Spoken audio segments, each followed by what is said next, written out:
परिवार में थे हम चार, मैं, आई, बाबा, काम वाली दीदी।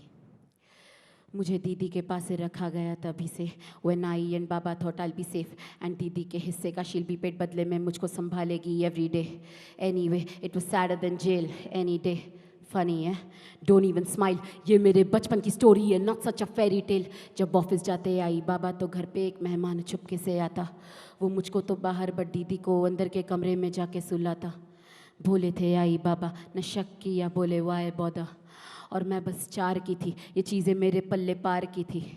हमारे ही घर में हमारे ही बिस्तर पे दीदी के मिस्टर की यादें। वो मेरे आई बाबा जैसे साथ साथ होंगे रिचर ये वादे।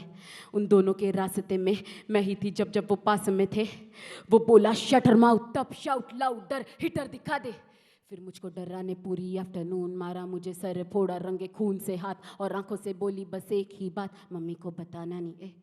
मेरा बचपन कहाँ गया, अब भी तो यही था, बचपन कहाँ गया मेरा बचपन कहाँ गया, अब भी तो यही था, कोई खा गया मेरा बचपन कहाँ गया, अब भी तो यही था, बचपन कहाँ गया मेरा बचपन कहाँ गया, अब भी तो यही था, कोई खा गया।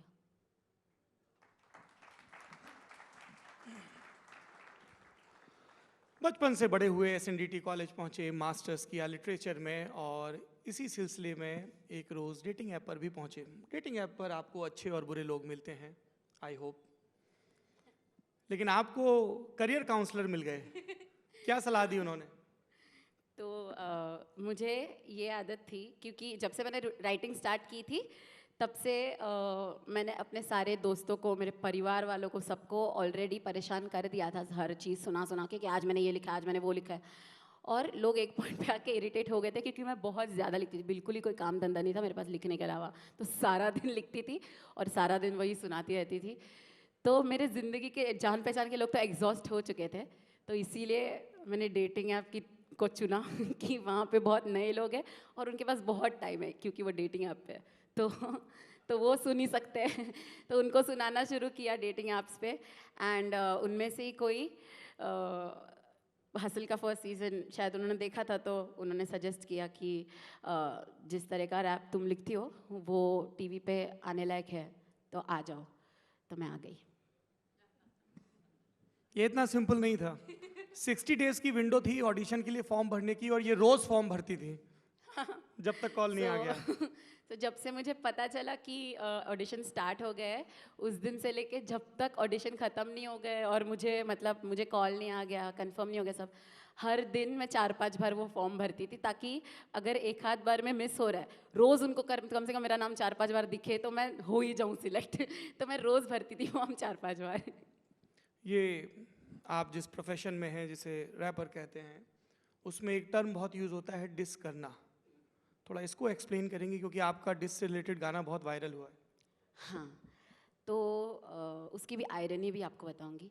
डिस कल्चर एक पार्ट है रैप कल्चर का, कि जिसमें यू बेसिकली, मतलब मैं बहुत अग्री नहीं करती उससे, इसलिए मैं उसको ढंग से डिफाइन नहीं कर पा रही क्योंकि मेरे दिमाग में वो जस्टिफाइड ही नहीं है। बेइज्जती करते हैं सामने हाँ, वाले की। बेइज्जती करते हैं।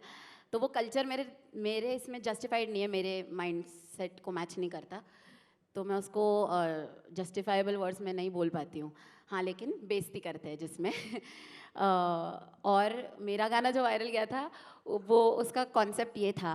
ऑल्सो एक बहुत इंटरेस्टिंग बात मैंने अभी अभी एक हफ्ते पहले नोटिस की उस गाने के बारे में ही, मैं नहीं तो कौन के बारे में, कि कोई एक है, आई थिंक वो साइकोलॉजिस्ट है या कोई है, वो डॉक्टर है, देर इज़ सम मैन, वो definitely he knows what he is talking about. और उन्होंने अपने एक वीडियो में कहा कि अगर कोई बोले मैं नहीं तो कौन, और अगर वो बार बार मैं नहीं तो कौन, मैं नहीं तो कौन बोल रहा है, तो आपको समझ जाना चाहिए कि उसको नार्सिसिस्टिक पर्सनालिटी डिसऑर्डर है, which is not the point of the song at all. But ठीक है, उन्होंने अपने मतलब मेरे पूरे गाने में से एक लाइन को लेके ये जज किया है कि, या फिर ये उसमें से समझा है या लोगों को समझाना चाहा है।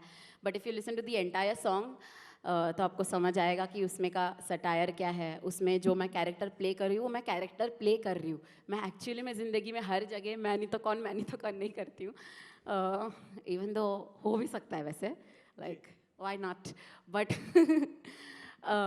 हाँ, तो दैट सॉन्ग उस पूरे गाने में बेसिकली मैंने हमारे शो पे जितने भी लोग थे उनमें से काफ़ी लोगों को शाउट आउट दिया है, मतलब काफ़ी लोगों की तारीफ़ की है 2-4 लाइंस में जैसे मुझसे हो पाई।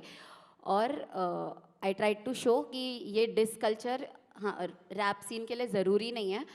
आप किसी के बारे में बेइज्जती करने के बदले किसी के बारे में अच्छा बोल के भी you can make good art out of it and you can entertain people.